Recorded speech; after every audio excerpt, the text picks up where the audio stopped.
अव्यक्तादीनि भूतानि व्यक्तमध्यानि भारत अव्यक्त निधनान्येव तत्र का परिदेवना। श्री भगवान ने कहा, सारे जीव प्रारंभ में अव्यक्त रहते हैं, मध्य अवस्था में व्यक्त होते हैं और विनष्ट होने पर पुनः अव्यक्त हो जाते हैं। अतः शोक करने की क्या आवश्यकता है।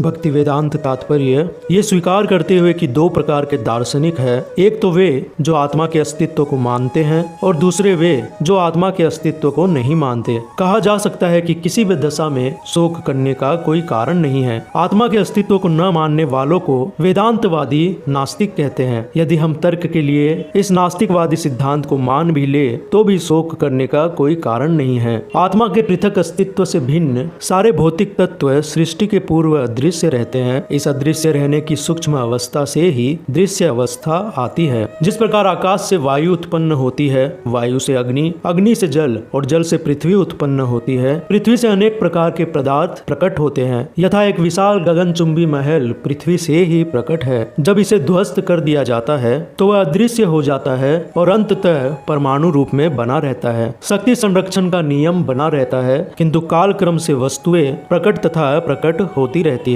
अंतर इतना ही है। अतः प्रकट होने अर्थात व्यक्त या प्रकट अर्थात अव्यक्त होने पर शोक करने का कोई कारण नहीं है। यहाँ तक कि अप्रकट अवस्था में भी वस्तुएं समाप्त नहीं होती। प्रारंभिक तथा अंतिम दोनों अवस्थाओं में सारे तत्व अप्रकट रहते हैं, केवल मध्य में वे प्रकट होते हैं और इस तरह इससे कोई वास्तविक अंतर नहीं पड़ता। यदि हम भगवद गीता के इस वैदिक निष्कर्ष को मानते हैं कि भौतिक शरीर कालक्रम में नाशवान है अर्थात अंतवंत इमे देहा, किंतु आत्मा शाश्वत है अर्थात नित्य से उक्ता शरीर न, तो हमें यह सदा स्मरण रखना चाहिए कि ये शरीर वस्त्र के समान है। अतः वस्त्र परिवर्तन होने पर शोक क्यों। शाश्वत आत्मा की तुलना में भौतिक शरीर का कोई यथार्थ अस्तित्व नहीं होता। यह स्वप्न के समान है। स्वप्न में हम आकाश में उड़ते या राजा की भांति रथ पर आरूढ़ हो सकते हैं, किंतु जागने पर देखते हैं कि न तो हम आकाश में हैं न रथ पर। वैदिक ज्ञान आत्म साक्षात्कार को भौतिक शरीर के अनस्तित्व के आधार पर प्रोत्साहन देता है। अतः चाहे हम आत्मा के अस्तित्व को माने या ना माने, शरीर नाश के लिए शोक करने का कोई कारण नहीं है।